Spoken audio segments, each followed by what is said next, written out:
Hi, I'm Mr. Wahlberg, and I'm glad you're here. In our last class, O Theophilus, we discussed the settlement of the West as the Transcontinental Railroad was built and the settlers onto the Great Plains. Today we're going to turn a little bit southern in our story of the West as we talk about the rise of cowboy life and its inevitable conflict with Native America. So, dear student, incline your ear and hear our stories so that you may find your place among his delights.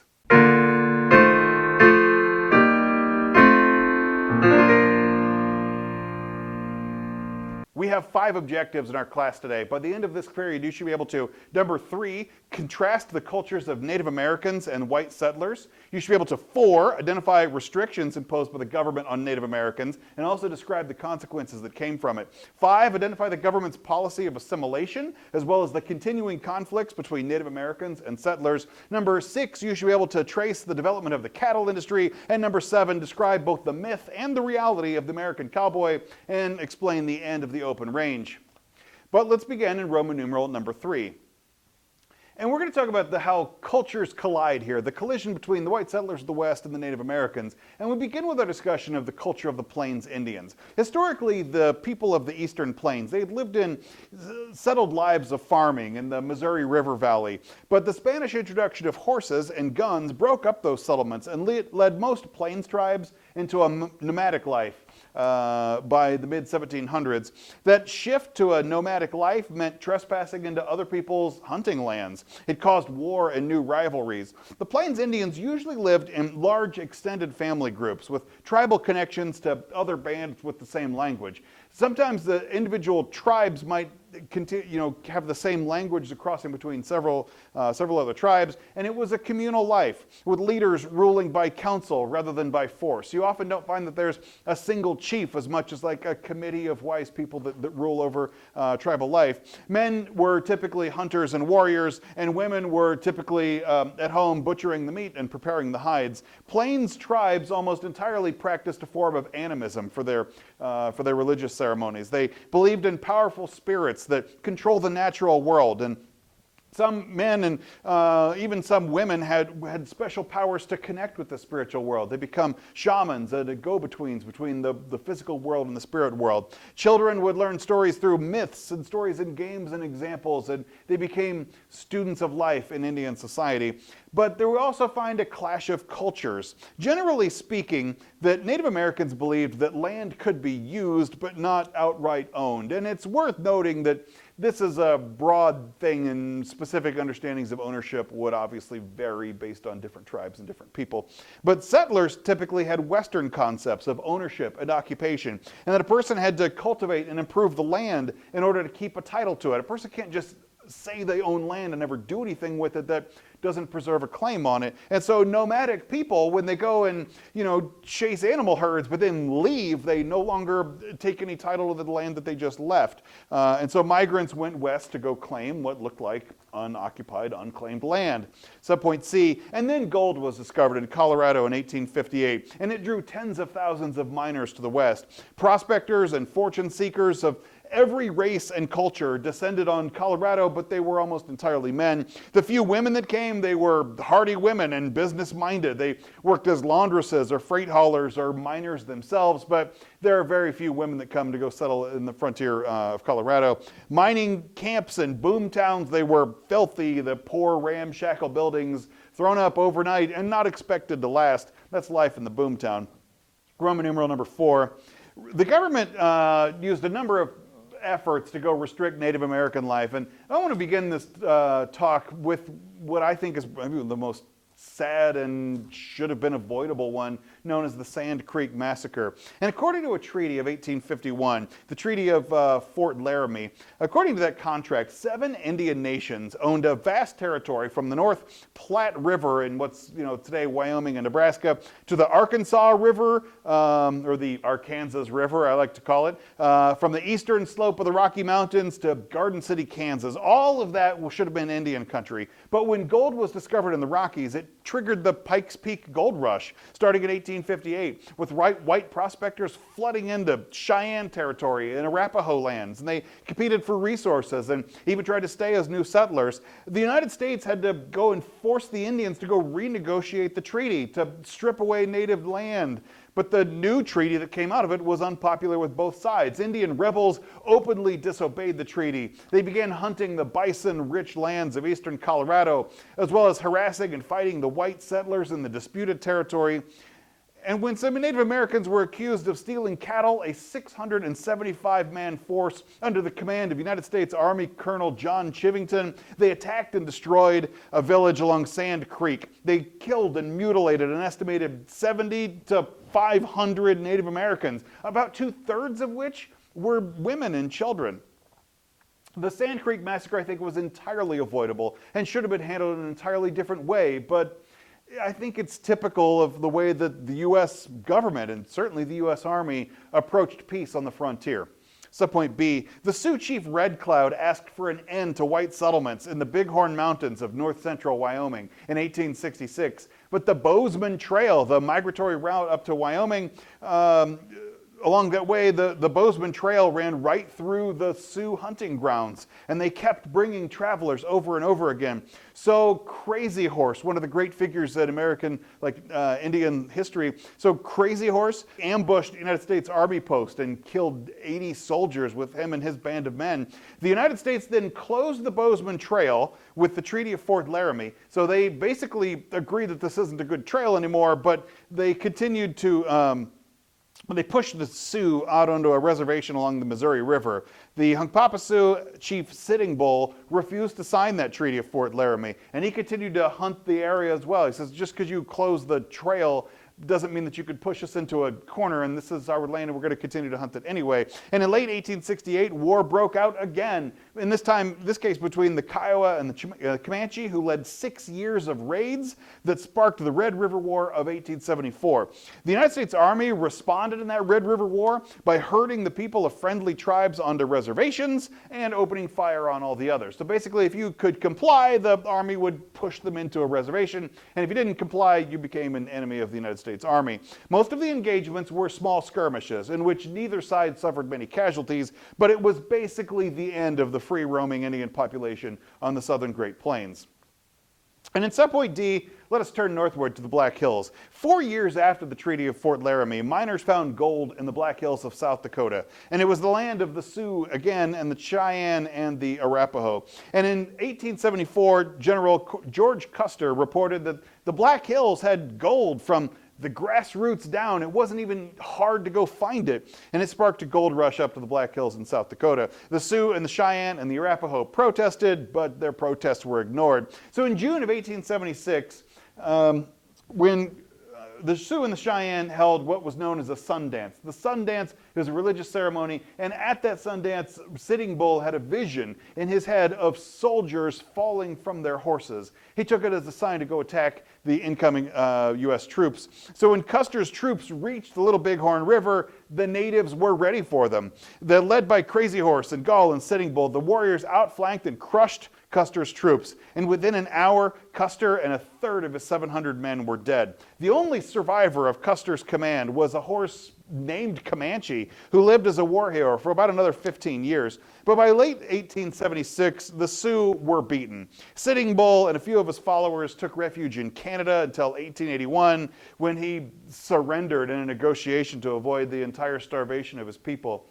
Later, American relations with Sitting Bull would change, and he would be seen as an elder statesman of a different time. He would go and appear in Buffalo Bill's Wild West show, William Bill Cody, Buffalo Bill's Wild West show.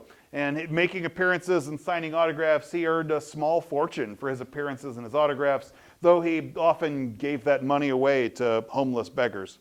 In Roman numeral number 5, let's talk about how the government tries to approach Indian relations with just old-fashioned assimilation.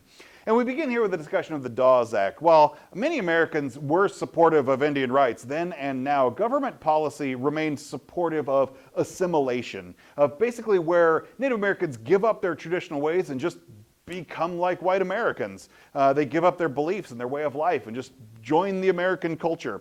The 1887 Dawes Act even tried to Americanize Native Americans by breaking up reservations and giving 160 acres to each head of the household and even 80 acres to any unmarried adult who could go and live like a white farmer.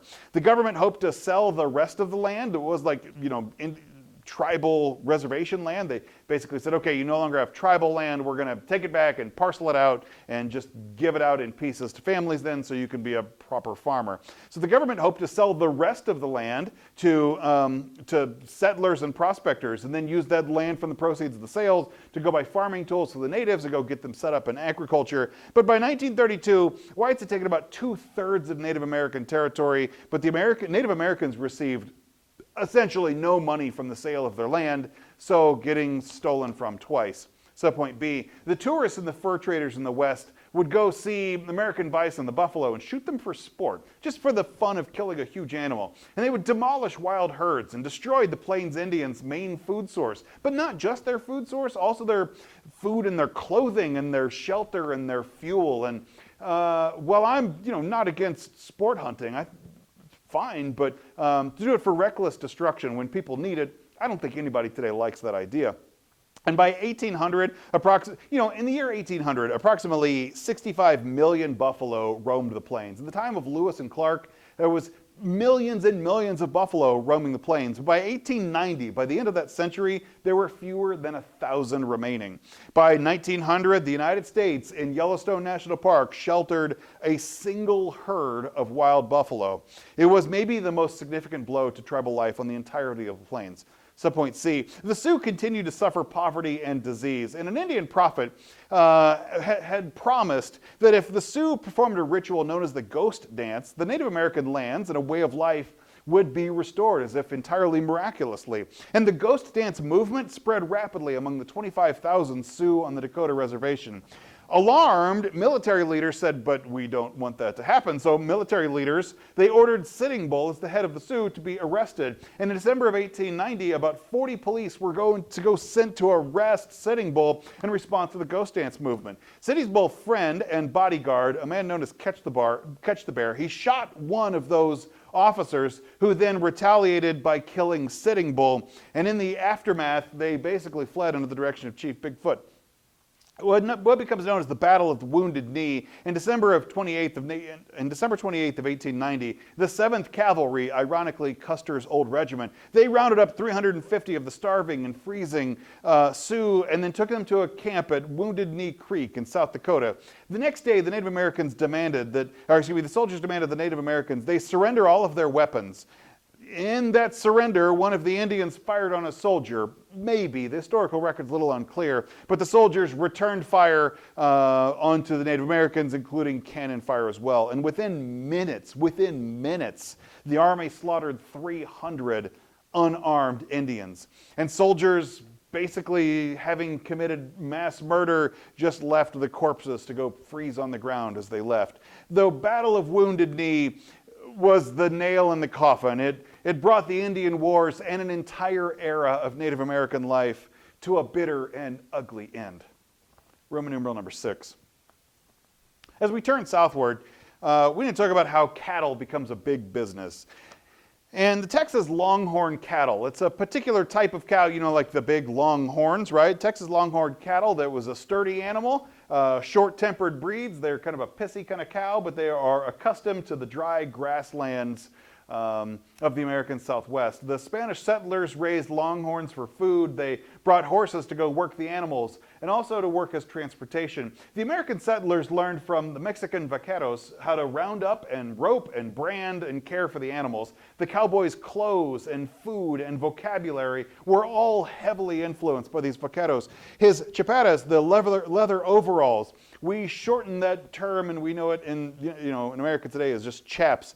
He ate charqui, or becomes known as jerky, these dried strips of meat. The Spanish Bronco Caballo, the rough horse that ran wild, it became known instead of the Bronco Caballo simply as a bronco or even a bronc. In his skills and his dress and his speech, the Mexican vaquero was the true forerunner of the buckaroo, or the American cowboy. Now, despite herds of plentiful western cattle, cowboys weren't actually in a great demand until the railroads reached the Great Plains. When the railroads reached the Great Plains, then cattle that is grown, raised in Texas in the Southwest can be driven northward to go basically push a cattle drive up to where they can be loaded onto rail cars and taken eastward to the greater population centers. And before the Civil War, ranchers, for the most part, didn't stray very far from their homesteads with their cattle. Essentially, the ranchers, when they were on the ranch, would more or less kind of stay there. That will change in the years after the Civil War. After the Civil War, demand for beef skyrocketed, partly due to rapidly growing cities where people couldn't raise their own food on their own. So cowboys drove cattle to railroads in, for instance, Sedalia, Missouri, until 1867 when the Chisholm Trail was established. And the Chisholm Trail ran from San Antonio to Abilene, Kansas. Abilene then became the onloading place for cowboys to bring the cattle to, unloaded to the railroad, and then shipped east to go for market. And the year that the Chisholm Trail opened, 35,000 cattle were shipped out of the Abilene rail yard. The very next year, it's over doubled, where 75,000 heads of cattle are shipped east. And in Roman numeral number 7, let's talk about a day in the life of the American cowboy. The Chisholm Trail to Abilene had ushered in the heyday of the cowboy era.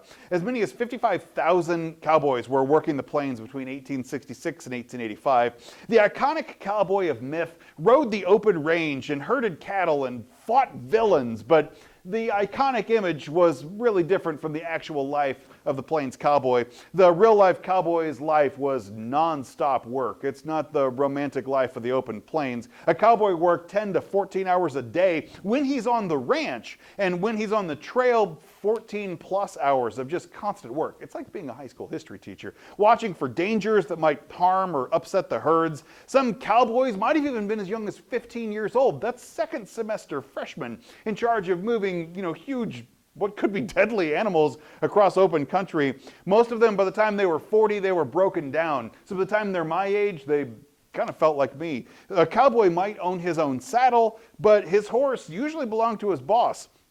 He was an expert rider or roper. When you see a cowboy with the gun, the cowboys would carry firearms, but they weren't there to go, be the police of the West. They brought their gun to protect the herd from wild animals or diseased animals that need to be dispatched. They weren't chasing outlaws, and they weren't usually hunting. Subpoint B, the season began in the spring with the spring roundup, where ranch hands herded all of the longhorns they could find on the open range. So basically, a ranch hand, knowing that they're going to have to move cattle, would go find any human that could go work. They would begin the recruitment of the ranch hands, and they would herd all the longhorns they could find in the open range into a big corral. So over the winter, cows would just cover the countryside and just go graze and live. But in the spring, they go and kind of pull them out from the wilderness and bring them back into the corral. And they kept the herd penned there for several days. They basically take the cattle and put them into this corral, and they don't feed them. And the cattle become so hungry that they preferred grazing to running away. As soon as they get out of the corral, they don't run off to their sunlit freedom. They just go to the nearest patch of grass and start eating. That, in a way, begins to break the spirit of the animal. The cowboys then sorted through the herd. They claimed cattle that were marked with the brand of their ranch, and any of the calves that had come, sort them out to be branded. The herd was then gathered and branded together, and the trail boss would go choose his crew for the long drive north. The long drive was an overland transport of animals that sometimes lasted as long as 3 months. Usually there was one cowboy for every 250 or 300 head of cattle. Again, it's like teaching high school. And a cook would drive the chuck wagon. So each of these crews would go, and they've got, depending on the size of the herd is how many cowboys you bring, but they also bring a cook, and the cook is driving the chuck wagon that carries all of the materials for setting up camp. There would also be a wrangler that would come along, and the wrangler wasn't a cowboy. The wrangler was in charge of the horses.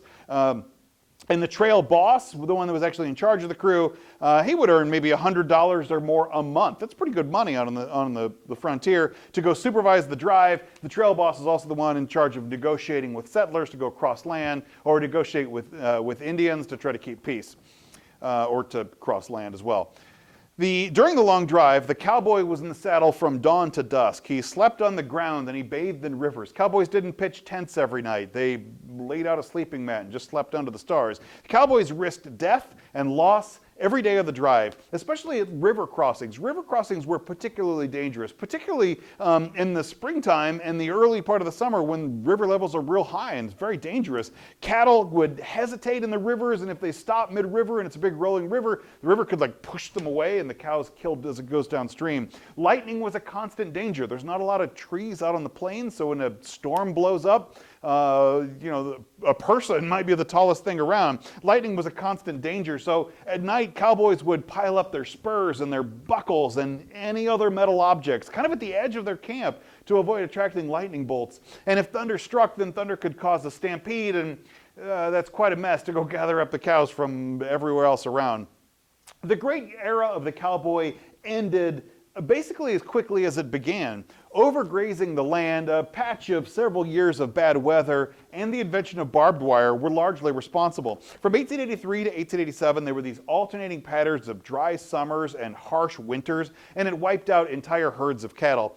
Most ranchers then turned to smaller herds of high-grade stock that basically said, like, well, if we can't sustain a whole bunch of cattle, then the cattle we have need to basically be really good ones. So they switched what kind of breeds of cattle they're raising. Ranchers then began fencing their land in with barbed wire. Barbed wire was easy and cheap to use, and it helped to open the plains, take the open plains and turn them into these series of fenced-in ranches. So just like driving cattle over long distances doesn't exist anymore.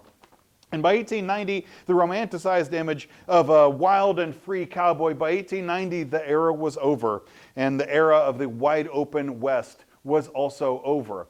This change in the way that Americans view the West will go and affect farmers. It affected the way that they understand their own place in the rest of the country. It takes farmers to go reach out for greater rights and ranchers to understand their position in relation to business. And all of it's a fascinating story, and I can't wait to tell you about it. Make sure you like and subscribe. God bless you.